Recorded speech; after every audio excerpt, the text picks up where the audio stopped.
ఏమని అడుగుతున్నారంటే, ఆ కుటుంబం దగ్గరికి వచ్చి మీ ఇంట్లోకి వచ్చిన మనుషులను బయటికి రండి, తీసుకురండి, వారితో మేము శయనించాలా, పాపము చేయాలా అని బలవంతం చేస్తూ ఉంటే లోతు వారిని భద్రపరుస్తూ ఉన్నాడు.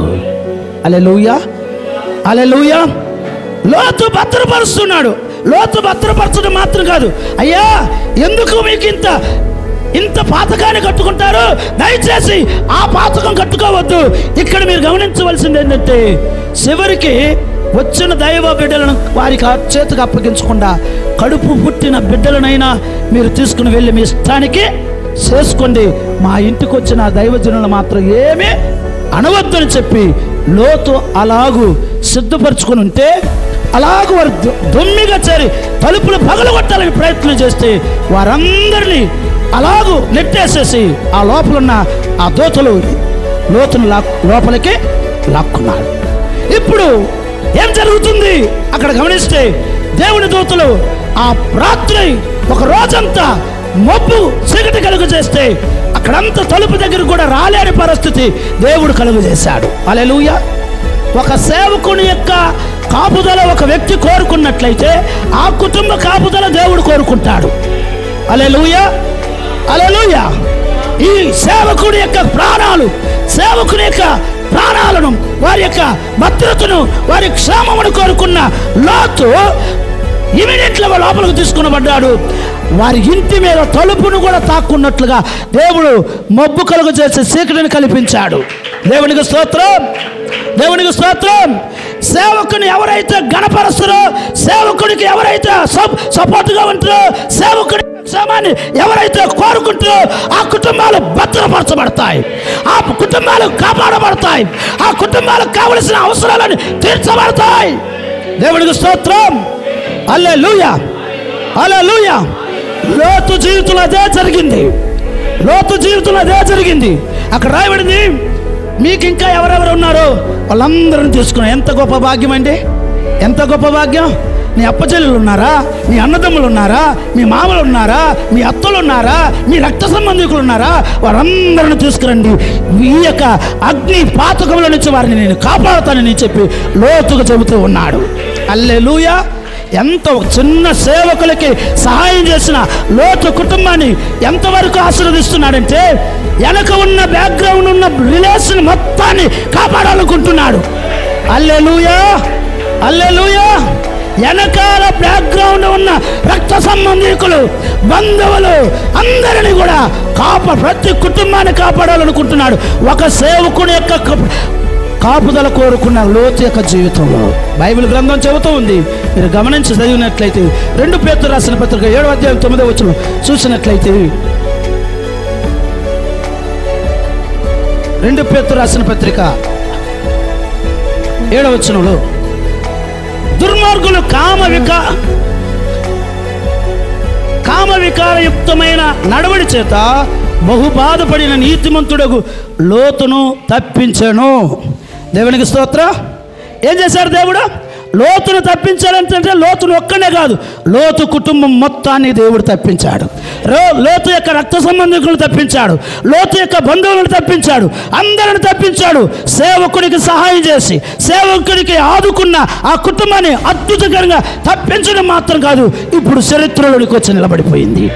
హల్లెలూయా. తప్పించడం మాత్రమే కాదు, చరిత్రలోకి వచ్చి నిలబడిపోయింది. బైబిల్ గ్రంథం నిన్ను, నీ కుటుంబాన్ని చరిత్రలోనికి తీసుకొచ్చునుగాక. చివరిగా ఒక కుటుంబాన్ని చెప్పేసి ముగిస్తా. 4వ కుటుంబం ఎవరు అంటే, బైబిల్ గ్రంథంలో 2 సమూయేలు 4వ కుటుంబం 2 సమూయేలు 7వ అధికారం 26వ వచనంలో ఉంది. 2 సమూయేలు 7వ అధికారం 26లో ఉంది. యెహోవా ఉన్నాడని కలుగునట్లు సిద్ధపరచబడినట్లు నెరవేర్చము ఇశ్రాయేలు దేవా. అక్కడ గమనించాలి, ఒకే ఒక మాట మనం గమనిస్తాం. ఏంటి? నీ దాసుడైన నా కుటుంబం నీ సన్నిధిని స్థిరపరచబడినట్లు. హల్లెలూయా. మన కుటుంబం ఎక్కడ స్థిరపరచబడాలంటే దేవుని సన్నిధిలో స్థిరపరచబడాలా. మన పిల్లలు మనము కుటుంబ సమేతంగా దేవుని మందిరములో దేవుని సన్నిధిలో మనము స్థిరపరచబడాలా, స్తంభాల్లాగా నిలబడిపోవాలా. దావీదు అంటాడు, నేనైతే దేవుని మందిరములో పచ్చని ఒలీవ మొక్కలాగా ఉంటాను. ఆమేన్. ఏ మొక్కలాగా ఉండాలా? దేవుని మందిరంలో స్థాపించబడిన తరువాత స్థిరపరచబడిన తరువాత నీవెలా ఉండాలంటే పచ్చని ఒలీవ మొక్కలాగా ఉండాలి. హల్లెలూయా. పచ్చగా కలకలలాడుతూ సంతోషంగా నువ్వు ఉండాలి. అక్కడ రాయబడిన మాట మీరు గమనించాలి. ఏమి రాశాడు? స్థిరపరచమంటున్నాడు. ఎట్లా స్థిరపరచమంటున్నాడు? 28వ వచనం చూస్తే 28వ వచనంలో, యెహోవా నా ప్రభువా మేలు దయచేయమని సెలవిచ్చుచున్నావే, నీవు దేవుడు గనుక నీ మాట సత్యమే. దయచేసి నీ దాసుడైన నా కుటుంబం నిత్యము నీ సన్నిధిని ఉండినట్లుగా దానిని ఆశీర్వదించము. హల్లెలూయా. నిత్యము నీ సన్నిధిలో ఉండాలా. ఆశీర్వాదాలు అంటే పెద్ద బిల్డింగ్ కట్టుకొని ఒంటి నిండా బంగారం వేసుకొని దేవుడా నీవు నన్ను ఆశీర్వదించావని ఆ ఆశీర్వాదం ఒక పక్క ఉండనియండి. దేవుని సన్నిధిలో నిత్యము మన కుటుంబ సమేతముగా ఉండటం అది గొప్ప ఆశీర్వాదం. బంగారం కంటే, వెండి కంటే, ధనము కంటే, ఆస్తిపాస్తుల కంటే, అన్ని అంతస్తుల కంటే దేవుని సన్నిధిలో ఉండే ఆ గొప్ప భాగ్యం ఎక్కడుండాలి? నిత్యం దేవుని సన్నిధిలో ఉండాలా. ఇప్పుడు మీకు ఒకవేళ మీ ఒంట్లో బంగారం లేకపోవచ్చు, మీ బ్యాంకులో అకౌంట్లో 0 బ్యాలెన్స్ ఉండొచ్చు. మీరు దేవుని సన్నిధిలో ఉన్నారు కనుక దేవుడు మిమ్మల్ని ఆశీర్వదించబోతూ ఉన్నాడు. హల్లెలూయా. యేసుక్రీస్తు నామములో ఈరోజు 0 బ్యాలెన్స్గా ఉన్న మీ అకౌంట్ దేవుడు సమృద్ధిగా దీవించబోతూ ఉన్నాడు. హల్లెలూయా. మీకు లోను లేకుండా చేయనుగాక. ఏమి లేకుండా? ఏమి లేకుండా? లోన్ లేకుండా అంటే తీసుకున్న లోన్లు ఇచ్చేసి మరలా లోన్లు తీసుకోనకుండా ఉందరుగాక. ఇప్పుడు వచ్చే లోన్లు లేకుండా కాదని నేను చెప్పి. హల్లెలూయా. హల్లెలూయా. గమనించండి దేవుని బిడ్డలారా, ఇక్కడ దావీదు అంటున్నాడు, నిత్యము నీ సన్నిధిలో నా కుటుంబం ఉండినట్లుగా నా కుటుంబాన్ని ఆశీర్వదించయ్యా. எப்பொழுதும் நம்ம குடும்பம் எங்க இருக்கணும்? தேவ சமூகத்தில் இருக்கணும். அல்லேலூயா. தேவ சமூகத்தில் இருக்கும்போது கர்த்தர் அந்த குடும்பத்தை ஆசீர்வதிக்க வல்லவராயிருக்கிறார். அல்லேலூயா. அற்புதமான தேவன், அதிசயங்கள் செய்கிற தேவன், குடும்பங்களை ஆசீர்வதிக்கிற தேவன்.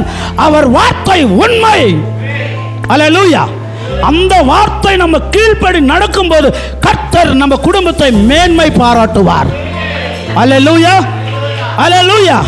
అలాగూ ఆశీర్వదించబడాలంటే మనము నిత్యము ఆయన సన్నిధిలో. ఈ కుటుంబం ఎట్లా పేరుగాంచి అంటే చరిత్రలో ఎక్కిపోయింది అని చూస్తే మీరు ఒక్కసారి ఒక్క మాట చెప్పేసి నేను ముగిస్తా. నాకు ఇవ్వబడిన సమయం ముగించబడింది కనుక ఒక మాట. మత్తయి సువార్త 1వ అధ్యాయం 17వ వచనం చదవండి. మత్తయి సువార్త 1వ అధ్యాయం 17వ వచనం.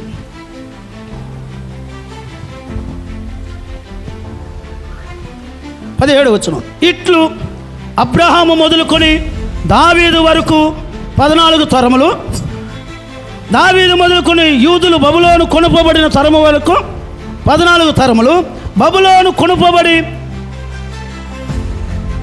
మొదలుకొని క్రీస్తు వరకు 14 తరములు. మొత్తం ఎన్ని తరాలు? 3 14 ఎన్ని? 3 14 ఎన్ని? 42 తరాలు. అంటే ఇప్పుడు మీరు గమనించాలి, దావీదు ఏ తరం కాలం నుంచి ఉన్నాడు? అబ్రహామును తర్వాత దావీదు నుంచి బబులోనుకు కొనుపోబడే వరకు 14, బబులోను కానించి యేసు ప్రభు వచ్చే వరకు 14. అంటే 28 తరాలు దావీదు కుటుంబం దేవుని సన్నిధిలో స్థిరపరచబడ్డది. ఎన్ని తరాలు?